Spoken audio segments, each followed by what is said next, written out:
Agência Internacional Estados Unidos América ba Programa de Desenvolvimento, nia projeto Turismo ba Mhotu, ajuda na Timor-Leste, hori implementa política nacional Turismo ba Timor-Leste, parceria com a Escola Canossa, foca ba projeto proteção.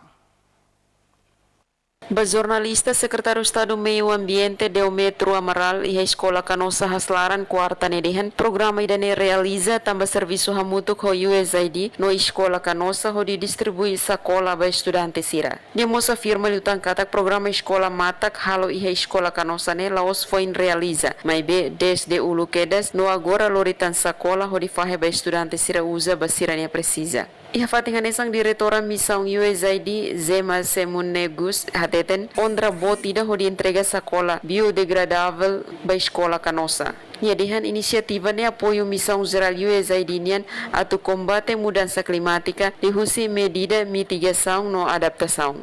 Nunemos Ervina Martins Brito, diretora geral Canossa dihan sacolas nebe USAID aloca se distribui ba estudante sirene inang aman ho usa ba hira baso sasasani haloza. Madalena Horta, STL News.